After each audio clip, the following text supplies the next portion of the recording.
You know, talk about an apropos conversation. Remember that sobriety date thing? Guess who just rolled their sobriety date back to 0? Yours truly. You ate in between meals. I ate in between meals.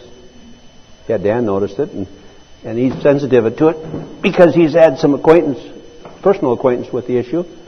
And he said, Jess, you're eating a cookie. I said, oh my God. I didn't even notice it. I had to eat one at each of the breaks. So there was a lack of mindfulness there. And he apologized afterwards. He said, Jess, I didn't mean to be leaning on you. I said, no, on the other hand, the contrary, I need to develop mindfulness. And I said, it makes a heck of a story. So, but so, you see, the issue isn't, it dramatizes the issue so clearly. You know, my issue is me having food sobriety. You know, and the fact that it started in November or October 11th is not the issue. The issue is that for the remainder of today, I'll have, do the best I can to have it, the rest of the day's food sobriety. And I could come with a million excuses under the heat of the battle, Skip me. This is like somebody said. He was told in AA that that this is I forget how he phrased his program about abstinence, but it's also a spiritual program. Well, that's what I'm talking about here, is a spiritual program.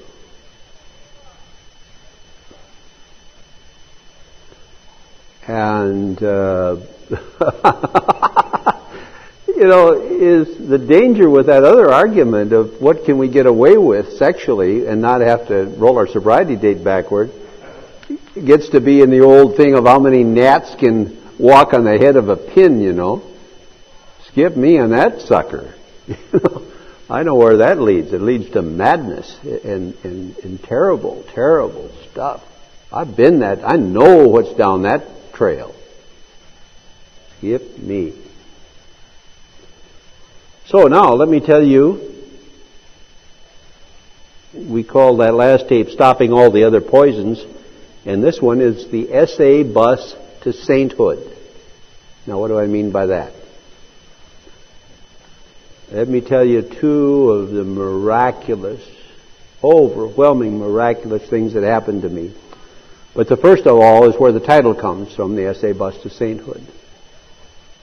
I was an idiot sex pervert doing these terrible thinking things, a terrible betrayal of everything I professed to believe. And they told me to stop lusting, and I was prepared to do that and accept that gift from God, God's grace. And the willingness was God's grace. And so I started to stop lusting, and where it led me to was I'm not allowed now to want anything for me in any area of my life. And I'm told to put down all my old ideas.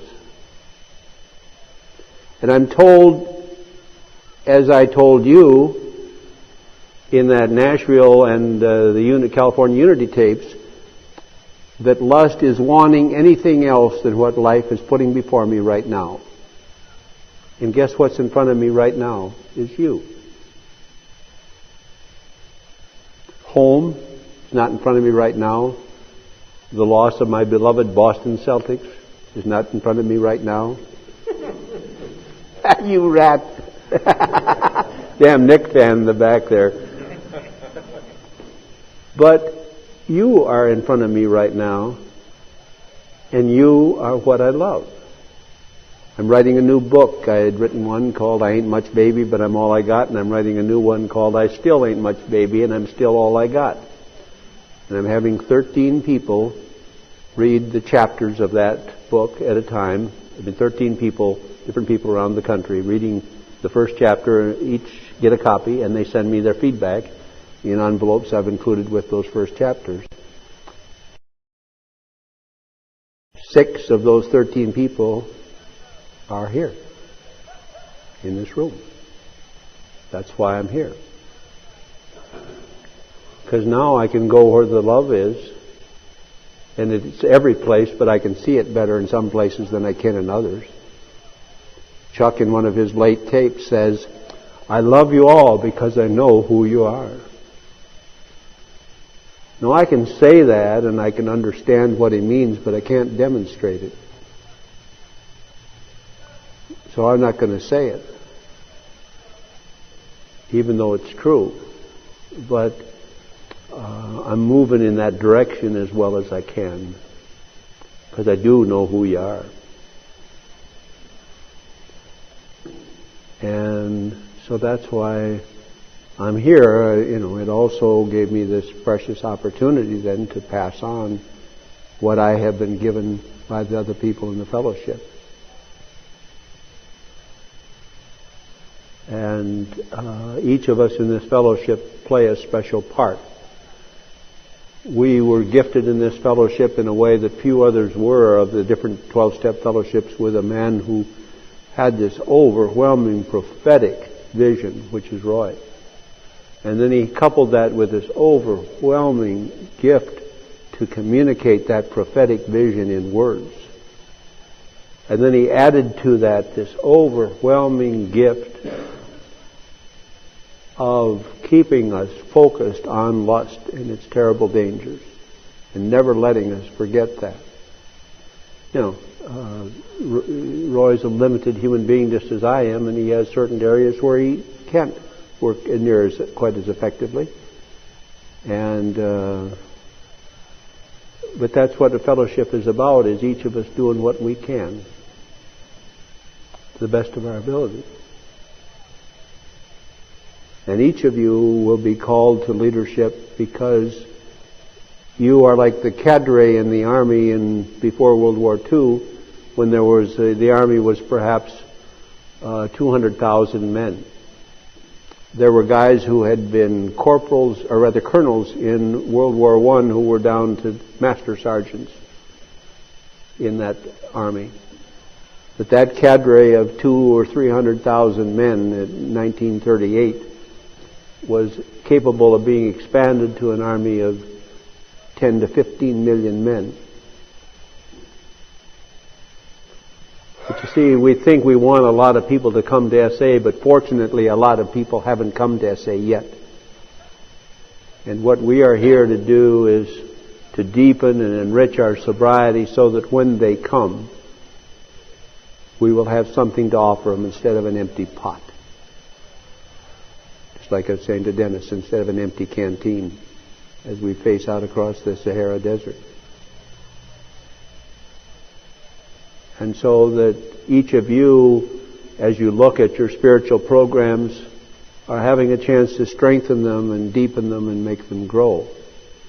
And so what happened to me, I got on this bus and I started getting rid of everything I didn't have and not wanting anything I didn't have that wasn't right in front of me.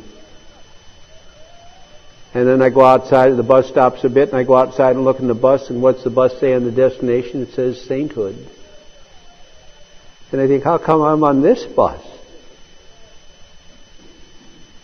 And how come a weird sex pervert, the lowest of the low, is on the highest bus? And there's an old story about a man who walked into a banquet table, or a banquet, and sat down at the foot of the table and was asked to go to a higher place. And that's what's happened to me as a sexaholic, and I suspect will happen to all of you as sexaholics. I know it will. It will happen to all of you if you persist. You will find yourself on the same bus. And the good appearing part of you and me that delighted to make a good appearance to others will say, "Well, the hell come that idiot is on that bus? How come I'm not on it? I never done any of them bad things that they did."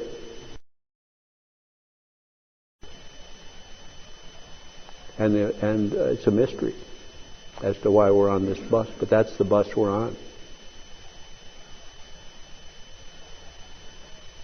Because in dealing with the lowest of the low, which is us dealing with each other as human beings and seeing them with love, we're doing the highest thing there is. There ain't nothing more than what we're doing and what we've done here together in these hours today. When we listen to a person's first step and honor them, and they feel, as they do feel, no judgment at all from us, and total love and acceptance from us, we're doing the highest thing there is. There isn't anything higher than that.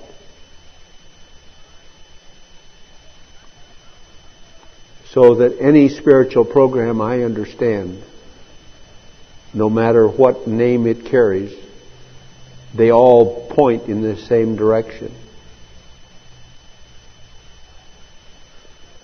So that's why I feel that we're on this bus to sainthood.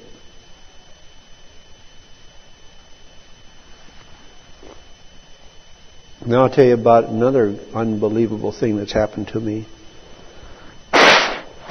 I'm a creature of extremes, as you can so easily see. And my wife says, hey, you've taken this damn program of yours and used it to shut off all things good and real. You've turned yourself into a non-thinking, non-feeling idiot, where you won't take the excitement of watching some weird thing on television or something like that. And she's joking, but she's concerned for me because I tend to take things to extremes. And she said, in your Norwegian fear of feeling, you've taken and shut off a whole bunch of feeling. Like I've said, I don't want any envy, anger, jealousy, resentment, bitterness, hatred, fear, loneliness, any of those things. Loneliness isn't something I fight because that was taken away from me some time ago, many years ago. And I thought, yeah, maybe you're right. Because like when my wife has very carefully explained in vivid technicolor detail one of my great defects of character, and it's so easy, it's like shooting fish in a barrel to find those. But she explains those things in great vivid detail, and I have trouble being grateful. I have trouble being grateful. I tend to get mad, upset, irritated. I'll go out in my workshop, which is my main for max. If you do something to me that gives me the max disturbance, my first defense is to go to my workshop and do something with my hands and find some project that I'm stored up there that is really interesting to work on. That's my occupational therapy, just like in a mental ward at the hospital. They got their basket weaving and leather work. So mine is to go into my workshop. Sometimes it has taken me as much as 3 hours to get that stuff out of my head. There's a story in one of the spiritual traditions about two monks in that tradition who were walking down a muddy street. And they saw this lady in this beautiful kimono on one side. And so one monk obviously wanted to get across the muddy street. So one monk went over and picked her up and carried her across, set her down the other side, and they walked on. And about an hour later, the second monk said, Say about that beautiful woman you carried across the street. We monks aren't supposed to go near beautiful women, say nothing to carry one across the street. And the first monk said, are you still carrying her? He said, I put her down in the marketplace an hour ago. Okay, I've applied that thinking, so not only do I not entertain lust in any of its various forms as much as I can see it, I also put all feelings down the minute they're over with, as much as I can humanly do it. So it takes me 3 hours to get this feeling down.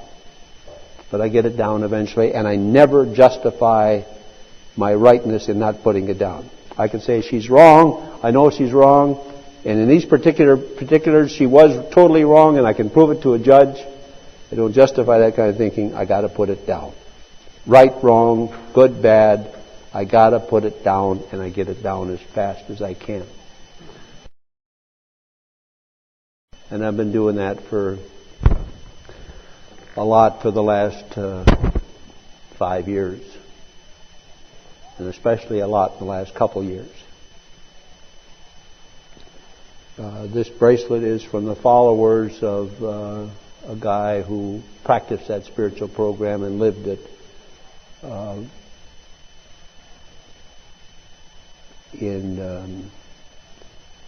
He practiced it in very advanced ages in his life, from 90 to 105. Well, he did a very difficult thing in very advanced stages of his life. And what this bracelet is a reminder to me to put it down.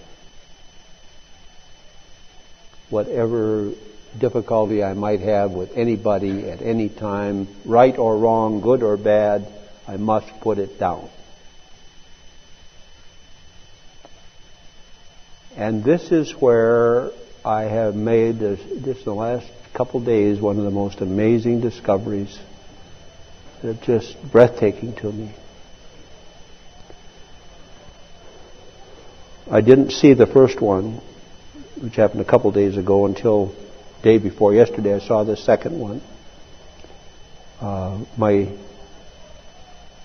My son got married rather late. He was 35 or so, and he got married a gal who they thought couldn't have a baby, and so they adopted a baby, and that baby they adopted happened to be my great-grandson, who was in an unsafe home and ended up in his home in a safe home. Well, lo and behold, the presence of my now grandson in his home did some magical thing to the wife, and she all of a sudden got pregnant. This lady who couldn't get pregnant got pregnant, and so our great-granddaughter, or rather my granddaughter was born the day before yesterday at 10:30 in the morning. So when I found that out, it just hit me, my God, there is a new life on earth. And it was so overwhelming to me. God, there's a new life here. And it's in our family. And it's a part of us. And it's our life. This new life. And it was just stunning to me. And it was about 3 o'clock. I went and picked up Robert after school, and I'd asked Jackie to go see her, and we worked it out that I'd go and pick up Robert after school and then go over, and he and I would stop by and see the baby. So we came by to see the baby, and I was telling Robert, there's a new life in our family. And it happened at 10:30, this new life. And so I went over and we waited because she was nursing the baby, and so we waited quite a bit, and I sat there and just looked forward to seeing the baby. And then they had me scrub because I was the grandparent. I could hold the baby, and they said, "Do you want to hold the baby?" And I said, "Sure." So I scrubbed and then went into a room and held the baby. Indescribable joy it was to hold that baby. And I talked to the mother and looked at the baby's little long fingers, and just such a miracle. She'd been sonogrammed, and it was supposed to be a boy, and they were just positive of it. So they had a boy's name. There's this girl, got no name yet. I suppose they give her a girl's name, but whatever. So then I went out, and the baby came by, and Robert and the other lady saw the baby, and I went home. And then after thinking about it, I realized what the hell it was that had happened. And that was, if you liken feelings to being a bucket, in a bucket, before my feelings were so full in that bucket, old feelings, there was no room for new feelings of any consequence. So a new baby was just there was a little room for it with all the anger, jealousy, envy, hatred, bitterness, remorse, pain, grief, of past stuff carried around in the bucket. You put the baby in, and there's just room for a little bit of stuff. But I realized, my God, it's like my bucket is almost empty of past crap. And here I got a bucket full of feeling for this baby. Because this is I had five children, 8 grandchildren, and 2 great-grandchildren.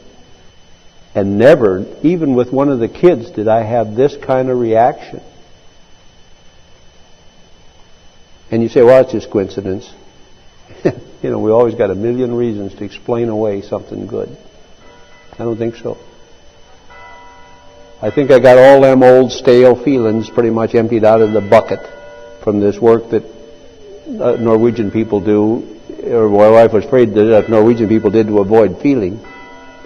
And now there was room for this new baby. And I just couldn't get over it. And I'll tell you, that feeling was worth $1 million. To be able to greet that baby with the fullness of what was there.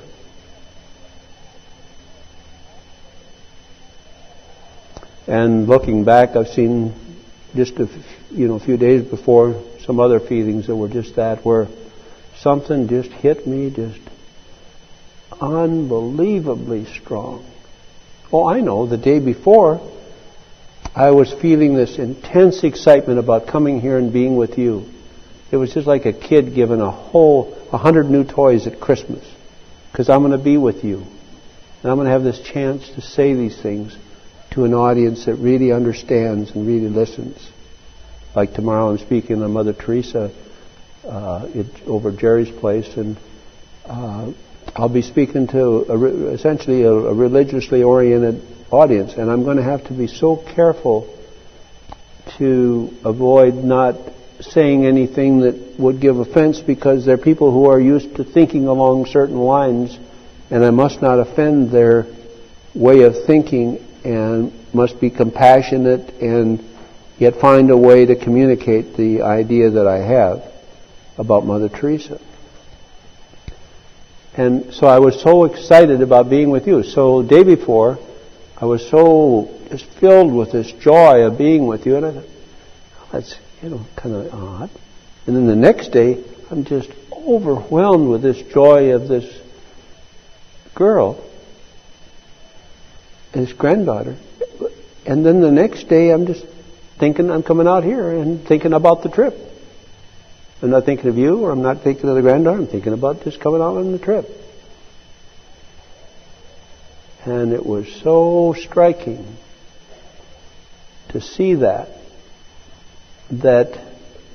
as I've done this feeling work, it has made room for abundant life in me.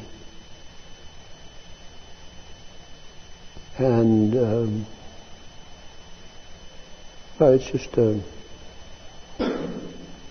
it's just a striking thing, because Bill talks about letting go of our old ideas.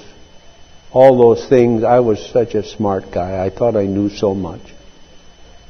And I just let go of all that stuff and then focus on the moment by moment living and acceptance of whatever it is that's handed me. And no matter how difficult a thing that's handed me, I have to say I see.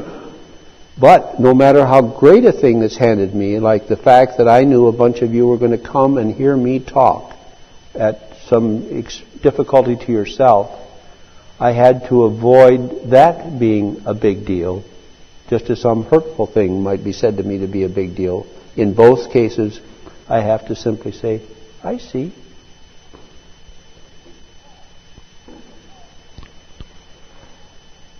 I was telling Singing Mark, who just gave a beautiful operatic performance that stunned everybody and knocked them for a loop last night, that because I know what this program will do for our bodies as well as our minds, it will so relax his body, and his body is the instrument, like a Stradivarius violin. It is relatively unchanging, although you subject it to certain humidity changes and things, you can alter and affect the tone some. But because Mark's instrument is his body, his sobriety will mean that as the tension is flowing out of his body, his instrument will become more and more the Stradivarius it was originally created to be. So that he can sing it easily, it seems to me, twice as well as whatever he sung night before, or 2 nights ago that was such a stunning success. And then, too, he'll be given the thing from this program is the humility to accept that without seeing it as some big deal. Because if you don't have the humility to go along with it, it then feeds back and hurts the voice. So that what this program gives him is, the same thing, is this looseness and freedom and trueness to himself that he is.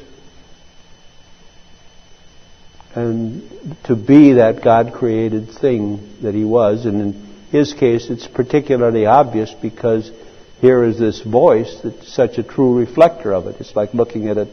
You look at a thermometer and it tells you how hot it is or cold it is. Okay, you listen to Mark's voice and you tell what his recovery is by how much of Mark's true voice you're hearing. And those who knew him as his agent did earlier before recovery and then now sees or hears his voice after recovery could say, my God, what's happened to you? Okay, that's just a year of recovery. What's there ahead? So that's such a visible, you see, demonstration of what all of us are offered. It just isn't as obvious as a singing voice like that. You see, so those are the things that happen to us on this SA bus to sainthood. Now, we didn't come in here to get those things. We came in here to get rid of our filthy, rotten habit that was killing us. But then we start getting, as we dedicate ourselves to this spiritual program, and Mark has done a beautiful job of giving himself to this simple program. Because he can call and whine and I'll laugh at him and he'll be laughing with me and it's beautiful in 30 seconds, He comes through, turns loose, just bang, just like that. And it's so lovely to see. And Jim is the same way. He's turned loose, and Mark back there, preaching Mark, he just. I asked him, I said, you're got to be insane, you idiot! Why in the hell do you call me and I constantly tell you these tough things that are way the hell beyond a person with your length of sobriety? They're like the kind of things I'd have trouble telling somebody 10 years sober, and you keep calling me greedily looking for more. What is wrong with you? You lost your mind. And he keeps telling me he hasn't lost his mind. He intends to keep calling me. And here's, here Jerry, the great one, calls me and hopes for something great, and sometimes he gets something decent at least. But, he just keeps hanging in there. And Dave, and Kit, I call them and they call me and we get just such lovely stuff that's coming to each other. Those are particularly the ones that I'm in the closest association with.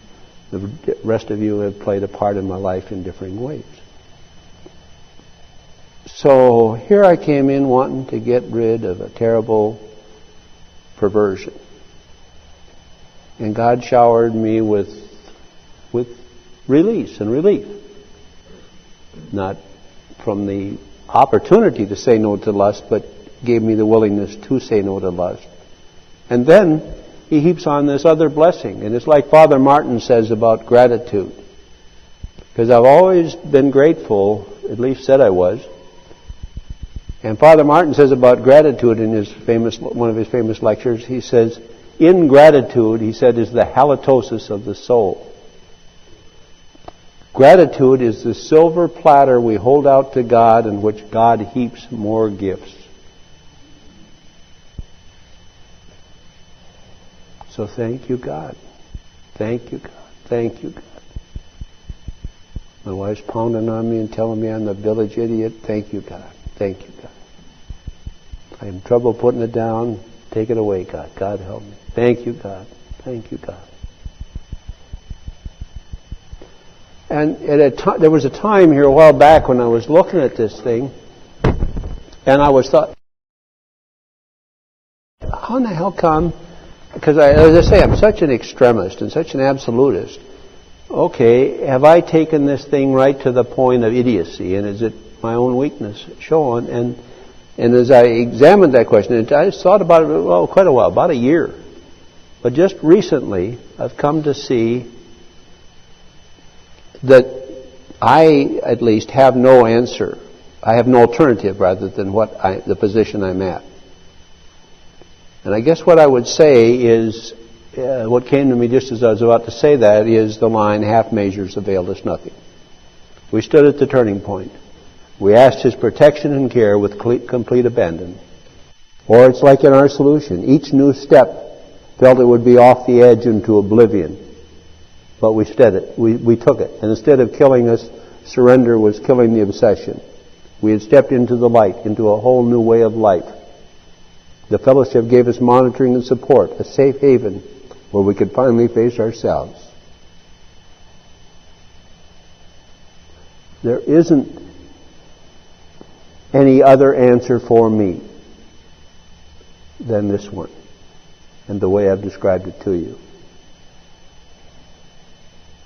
And thank God. Because if there would have been another answer and I would have stood short, I wouldn't have seen this thing I see. So a program that my wife was concerned about was the non-feeling program of a Norwegian attempting to control troubling emotions. Turns out to be something vastly different than that. It turns out to be a program of more emotion. Vast emotion. But it is the emotion that is appropriate to that time. And then not carried over. I saw an example of a great spiritual man who was teaching students as similar to this thing that I'm doing here for a week. And he held almost a radical thing of them totally turning loose all their delusions. And so they were, I don't know how the outcome of that was for each individual person, but they were saying goodbye to him after this week. He was a man from a foreign country, so he didn't have language. But he was waving out his car window, and the person was driving him away, and he's just waving at these people there's 15 people standing there saying goodbye to him, and he's waving at them and waving at them. And fortunately, the cameraman was a person open to new things as they come. Glenn has shown me a lot of that in the work I've done with him on these tapes. But that man kept waving. And the car, it was in a place over in Washington State, and there was a long tree-lined driveway through the forest, out of there about 300 yards before they turned right onto the main road. And here's this car just fading in the distance. Here's this hand waving out the window. So that the last that those people saw of him was his arm out the window waving to him. And I thought, what in the world is that about? And then I started to think about it, and I understood. What it's about is his deep feeling for them, and the relationship they had was reflected in his gesture. But because he was empty of previous feeling, he could feel all of that and reflect it all back and not break it off prematurely as we do, where we get stuffed up with feeling and we got to break it off. We can't, enough intimacy, I can't handle anymore already, enough closeness. Quit loving me. He could take it all and reflect it and show it all that he had. And he went out of sight. And then he didn't just immediately move his hand and then turn to talk to the next person. I'm sure that what happened is there was a quiet time there where his hand comes in the car and he rolls down the window, and there is a quiet, and somewhere then somebody said something that was appropriate to that moment of driving down that road. And what I'm seeing about that way of life is that my feeling can be totally appropriate to what is there, but it's like the feeling I had with my granddaughter. Here's this overwhelming feeling which I'll never forget. But it's like the bucket got empty, and then I was ready for the feeling of today. because I haven't sat here thinking about her today. And last night when the four of us or five of us were sitting around talking, my feeling was of us sitting around talking. And I was there instead of someplace else. I remember one time my daughter came up to me and I was sitting in a chair and staring off into space, and she waved her hand in front of my eyes and she said, "Dad, are you in there?" And of course the answer was no, I wasn't. That's why she was waving her hand. A tremendously beautiful story along this line is a woman that had come to my classes to be prepared as a teacher. I taught teachers how to teach. Came back afterwards and told me a story, and she was an adult, and you know how little third grade girls love their teacher, especially if she's a good one. And she had two of these third grade girls at lunchtime, at noon, out in the yard, in the grass, sitting beside her eating their lunch. And she saw two other kids over on their tree eating their lunch. And she called out to them, "Sarah and Janie, why don't you come over and eat with us?" You know, like a teacher does, manipulating and kind of controlling things.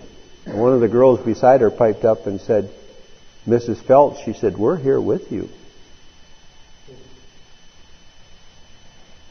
You know, I saw such an example of that in my early sexaholic career. I was in the ski club at the University of Minnesota, and we were one of the big dances, and I was a big wheel on the campus and all that kind of stuff. And I always thought I was ugly because my eyes were so pop-eyed, and I tried to look sinister and mysterious. Practice in the mirror, so I go down the roller rink and skate around, and people would look at me and wonder what he's been up to. You know, this fifth grade farm kid, you know, in Minnesota. But anyway, I was dancing with this gal at this party the ski club had, and here was a gal there. She was a model, and she was the most gorgeous gal in the University of Minnesota, which is like 25,000 people. And here she was dancing with a guy, and she's making eyes at me. And it just made me sick. You know, that's the kind of stuff we did all the time. You know, we're not with somebody while we're thinking of not being with somebody else.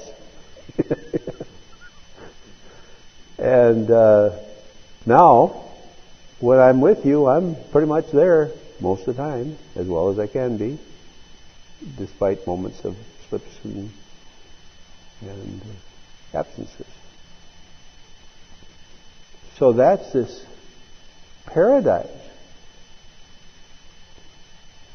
The Bob Dylan line came to my mind, "Don't go mistaking paradise for that house along the road. You know, 24 windows and a woman's face in every one." He must have been one of our boys. And but that was it for us. That's where paradise was. But I got a different kind of paradise now. And I don't regret the past, and I wish to shut the door on it most of the time, as I'm happy for the circumstances that I had that brought me here. And I don't regret the consequences for myself or other people. That was part of the great escapade. I don't believe people can be hurt, or rather harmed. They can be hurt, but they can't be harmed, because to me the luminescent spirit part of us, of each of us, is like a diamond. And we had to go through these precious experiences that we had to prepare us for this. Robin Williams says it so beautifully. He used to be angry at his parents and mad at all the things they didn't give him. And then he realized that his comic genius had come to him as a way of coping and dealing, and his answer to what had happened to him. So he was on this television interview blessing his parents for the help they had been to his development as a person in his career. So that's triumph over adversity as opposed to victimhood. A lot of people want to walk the victim path today. I'm being victimized, poor baby. And it's a delicious thing. It's like eating a lot of fudge. It's really delicious. The other thing is, it's got a kick to it. The same kick to it as eating too much fudge has got. I remember the time my mother made those cookies out of Rice Krispies. You put that frosting chocolate frosting on top and make them in a big cookie sheet. I ate the whole batch. I was so damn sick of those things. It was so many years before I could even look in the eye again. So yeah, that stuff, just like our stuff, seemed to taste pretty good at the time, but it left such a terrible, terrible aftertaste. You know what, troops? I got the job done, and I thank you all for the beautiful help you give me. I'm going to have some questions for somebody, but I want to, before that comes, I want to just say how much I appreciate what you've done for me. Because you've given me the chance to search my heart in the furthest nook and cranny to see what it is that's there. And only your eyes and your loving faces could have drawn out of me what has been drawn out of me here today. I came in here tired and exhausted in body, but I asked God to guide me and help me, and you've helped me. And I'm just so thrilled at what has happened here and what has been produced. And my responsibility to this fellowship is to pass on what was passed on to me. And I remember all those telephone calls between the different towns, and that's why the conferences got organized, because the Simi Valley thing wasn't a real conference as I understood it, because it was no fellowship and all business meetings. And to me, anybody who can live on a diet like that is an ultimate masochist. That's like living on stones. So the new conferences have 95% fellowship and participation and as little business as we can possibly get away with. So those were started because that way each of us, there was just a person or two sober in each of these different places. And we could do it that way. Now that's also the answer on the women thing. I've got a number of women names you can call, and just call me, and I'll be glad to put you in touch with women, and you can set up a women's conference call that's needed. There's a lot of ways you can have, women contact. So, go for it. So I really appreciate the help that all of you give me, and thank you so much.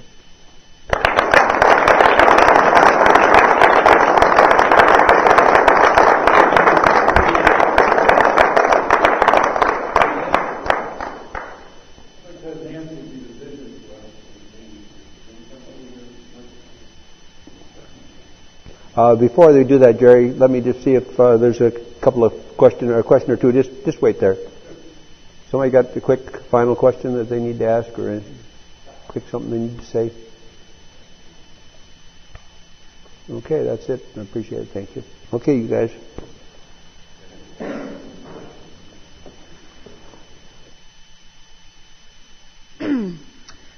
We realize we know only a little. God will constantly disclose more to you and to us. Ask Him in your morning meditation what you can do each day for the man who is still sick. The answers will come if your own house is in order, but obviously you cannot transmit something you haven't got. See to it that your relationship with Him is right, and great events will come to pass for you and countless others. This is the great fact for us. Abandon yourself to God as you understand God. Admit your faults to Him and to your fellows. Clear away the wreckage of your past. Give freely of what you find and join us.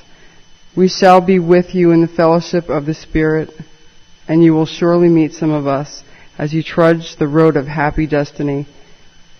May God bless you and keep you until then.